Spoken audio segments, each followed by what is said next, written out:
Dios les bendiga, somos iglesia, somos Amisadai. Qué bueno estar con ustedes una vez más exponiendo el estudio de la carta a los Filipenses tal como lo hemos venido haciendo. Vamos a estar concluyendo ya este estudio, esperando que Dios haya bendecido la vida de cada una de las personas que se ha tomado el tiempo para poder seguir este estudio. Una bendición de parte mía poder aportar un poco con el crecimiento espiritual de todos los hermanos y siempre pidiéndole a Dios que nos dirija en hacer el mejor trabajo para edificar en su obra. En esta ocasión vamos a estar exponiendo lo que es el capítulo 4. Yo voy a tomar la lectura del versículo 10 al versículo 20, aunque voy a estar tocando otros factores del mismo capítulo 4 y un contexto remoto para poder entender de lo que vamos a hablar. Digo la palabra en el nombre del Padre, del Hijo y de su Santo Espíritu. En gran manera me gocé en el Señor, de que ya al fin habéis revivido vuestro cuidado de mí, de lo cual también estaba solícitos, pero os faltaba la oportunidad. No lo digo porque tenga escasez, pues he aprendido a contentarme cualquiera que sea mi situación. Sé vivir humildemente y sé tener abundancia. En todo y por todo estoy enseñado, así para estar saciado como para tener hambre, así para tener abundancia como para padecer escasez. Todo lo puedo en Cristo, que me fortalece.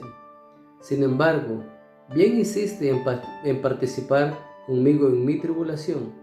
Y sabéis también vosotros, oh Filipenses, que al principio de la predicación del Evangelio, cuando partí de Macedonia, ninguna iglesia participó conmigo en razón de dar y recibir, sino vosotros solos. Pues aún a Tesalónica me enviasteis una y otra vez para mis necesidades. No es que busque dádivas, sino que busco frutos que abunden en vuestra cuenta. Pero todo lo que he recibido y tengo abundancia, estoy lleno habiendo recibido de Epafrodito lo que enviasteis, olor fragante, sacrificio acepto agradable a Dios. Mi Dios pues suplirá todo lo que os falta conforme a sus riquezas en gloria en Cristo Jesús. Al Dios y Padre nuestro sea gloria por los siglos de los siglos. Amén. Padre, te doy gracias en esta oportunidad, Señor. Te pedimos que alumbres algo, alguna verdad a nuestra vida, Señor amado, para que podamos poder atesorar las verdades que tú nos comunicas a través de tu palabra, Señor. Que sea tu palabra edificando nuestras vidas, oh Dios. Disponemos cualquier opinión personal, oh Dios, a la luz de tu escritura, que sea la que alumbre, oh Dios, nuestra interpretación y la comprensión de ella misma, Señor. Te lo pedimos en el nombre de tu Hijo amado, Cristo Jesús.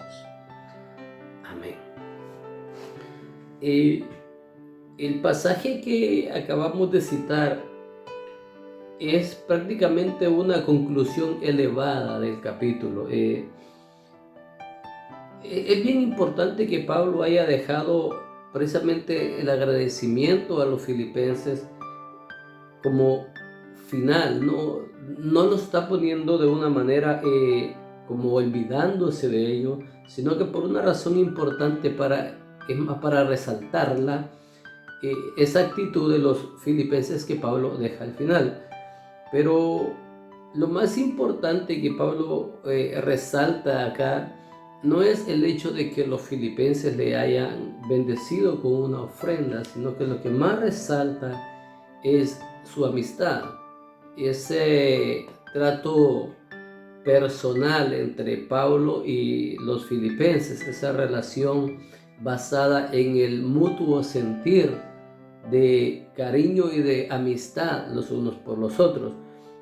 Pablo, como lo vengo citando en todo el estudio, está preso en Roma mientras escribe esta carta, y él enfoca este mensaje precisamente en lo que es el servicio a Dios, en lo que es la humillación del hombre y la exaltación de Cristo. Sin embargo, cuando Pablo habla de la exaltación de Cristo y la humillación del hombre no es un principio ajeno al cristianismo, es un principio muy central del cristianismo, donde toda la honra y la gloria se la merece solo Cristo.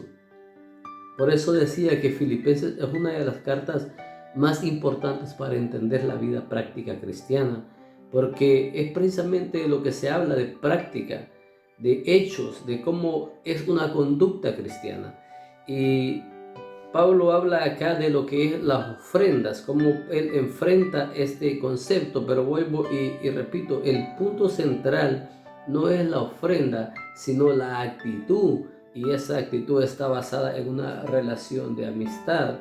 Pablo dice que la iglesia de Filipenses fue una iglesia que participó activamente en el desarrollo del cristianismo, bendiciendo el ministerio apostólico de Pablo, el ministerio pastoral de Pablo. Dice que fue inclusive la única iglesia que participó con él, que aun cuando él estaba en Tesalónica, la iglesia de Filipo aportó para el crecimiento espiritual.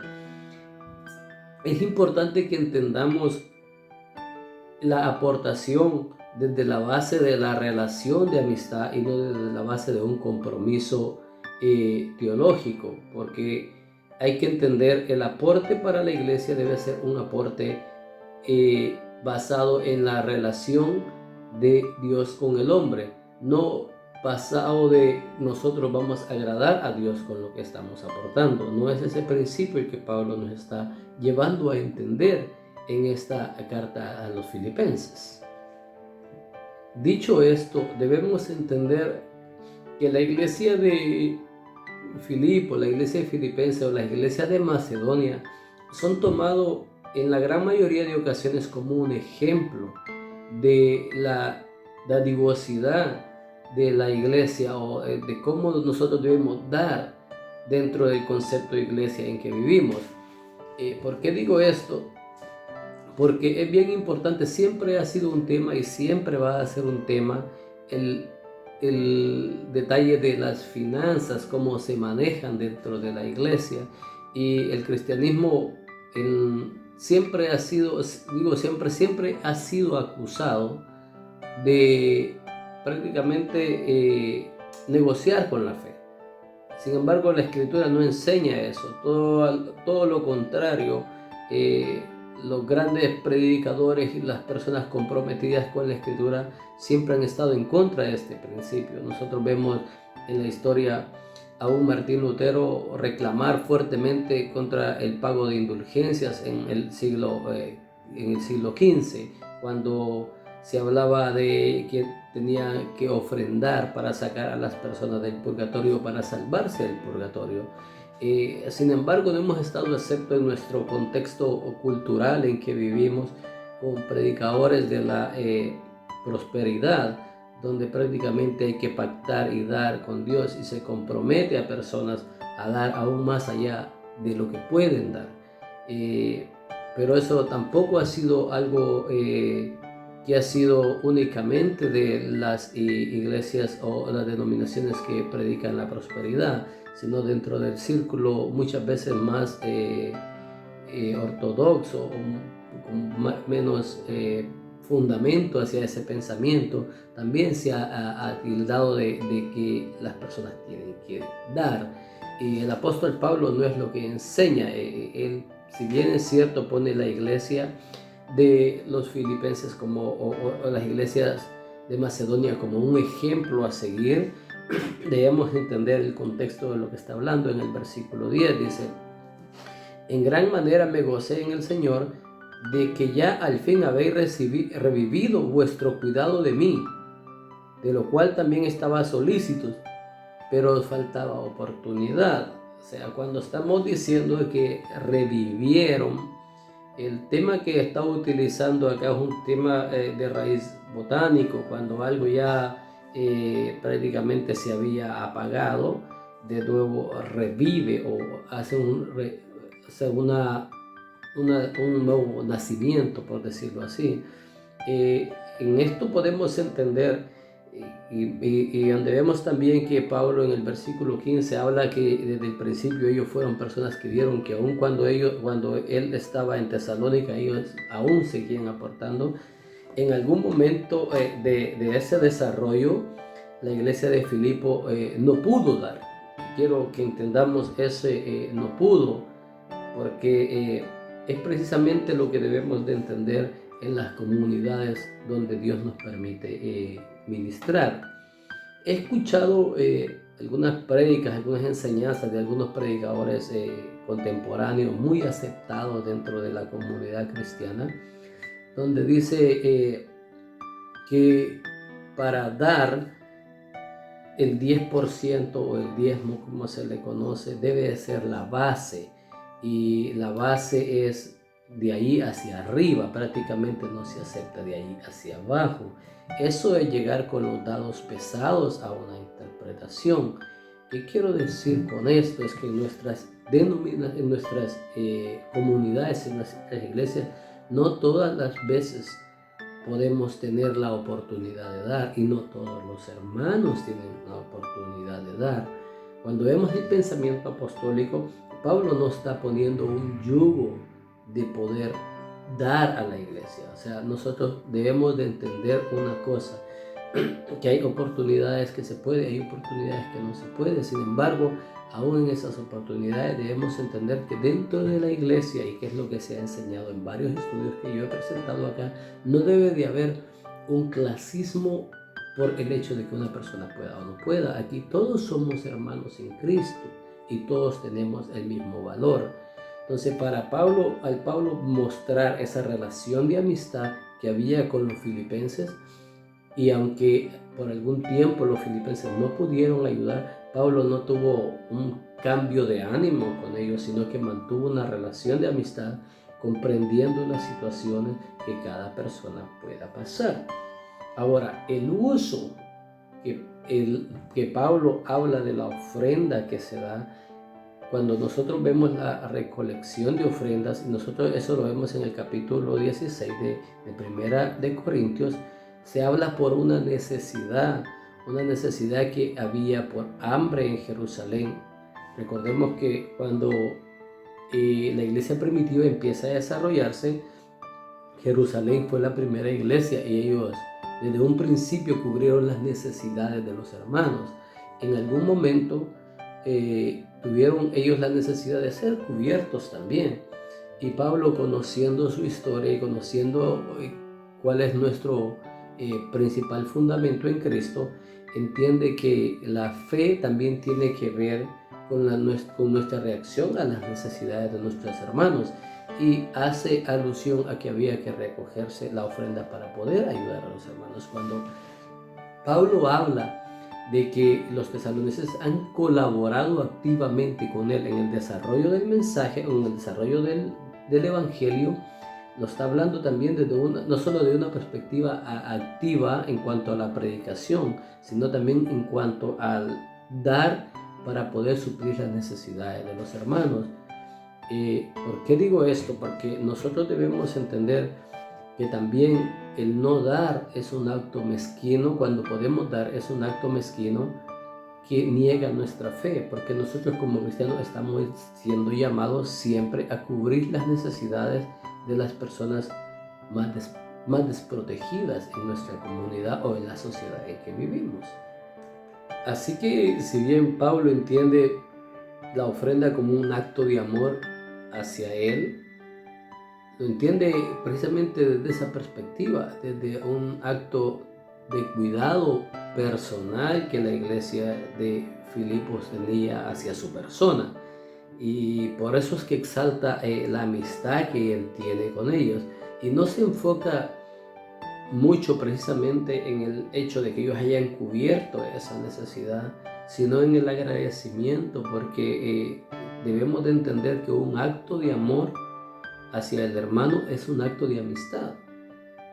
Posiblemente nosotros estemos aportando una gran cantidad o una cantidad cuantitativa menor, pero lo que estamos viendo es el esfuerzo y el sacrificio que muchas veces hacemos. Y por eso es lo que digo, lo que más importa acá es el sacrificio, porque nosotros mostramos el amor que ha sido derramado en nuestra vida cuando nosotros damos.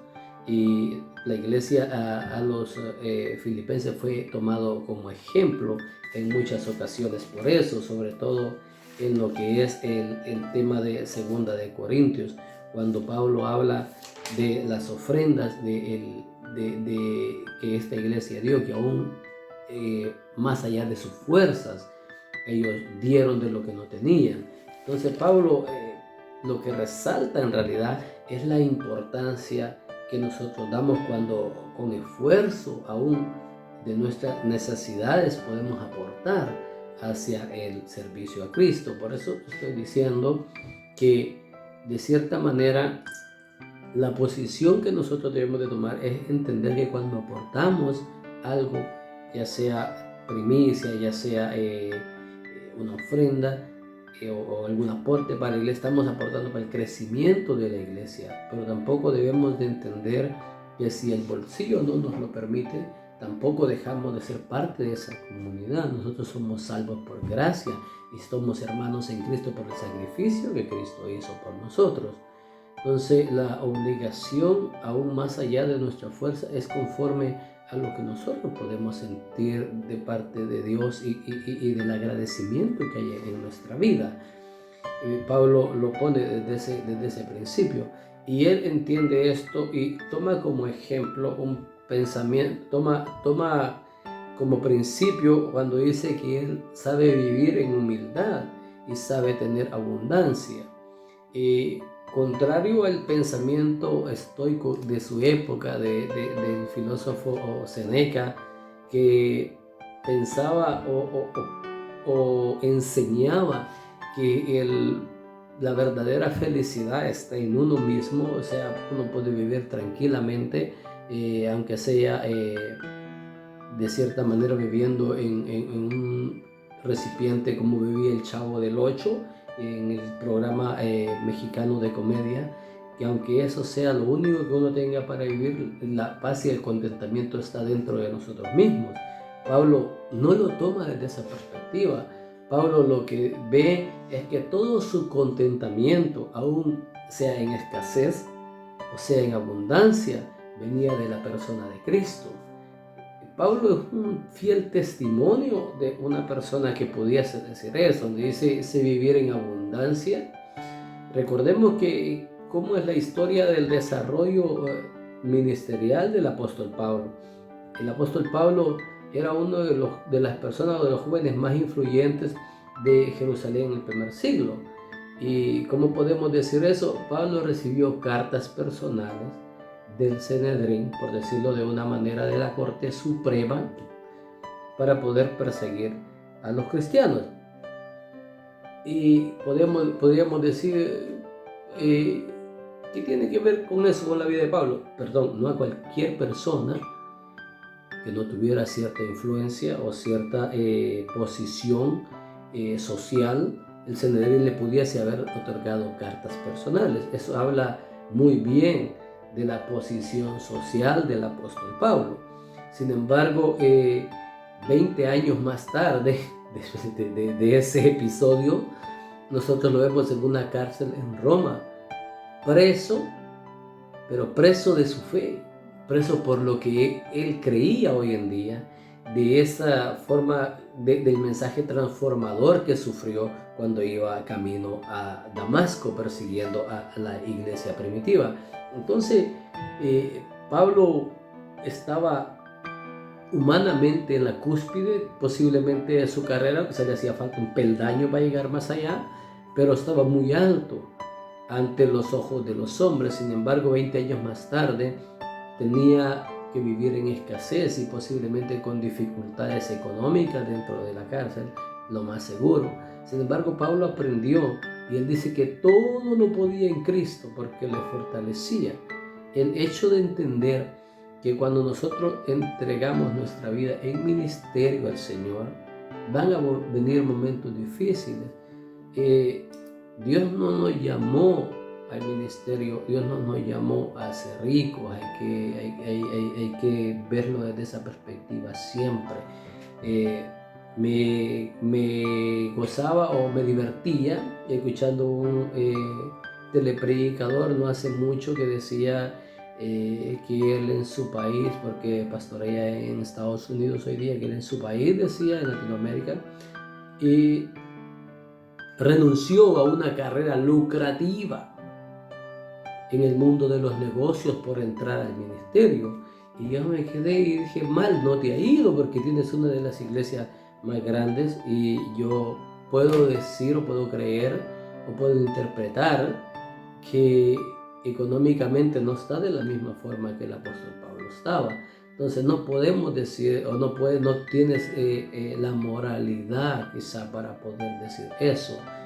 Sin embargo, cuando vemos el apóstol Pablo entiende que el ministerio de Cristo es un ministerio sacrificado, y nosotros, cuando hemos sido llamados a servir a Cristo, debemos de entender eso, pero también debemos entender los últimos versículos del capítulo 4, que dice que Dios siempre va a suplir para poder cubrir nuestras necesidades con sus riquezas en gloria. El verdadero gozo del servicio a Cristo no depende de las dádivas, sino depende del sometimiento al Señor. Siempre es bueno, y debemos de entenderlo como cristianos, que nosotros estamos llamados a expandir el reino de Cristo. Por lo tanto, voy a utilizar un término chileno que me parece jocoso, y es decir, nosotros en el ministerio de Cristo y en el desarrollo del cristianismo no podemos ser manos de guaguas. Cuando podemos ayudar, debemos de entregarnos de la misma forma que el apóstol Pablo, para poder llevar a cabo el mensaje de Dios y el desarrollo, el expandirnos en el cristianismo. Sin embargo, debemos entender que no es por lo que damos, sino de cómo lo damos. El apóstol Pablo dice que Dios bendice al dador alegre, también refiriéndose a la iglesia de los filipenses. Que Dios les bendiga. Fue un gusto y un placer poder desarrollar parte de este estudio aplicativo del libro de Filipenses. Somos iglesia, somos Amisadai.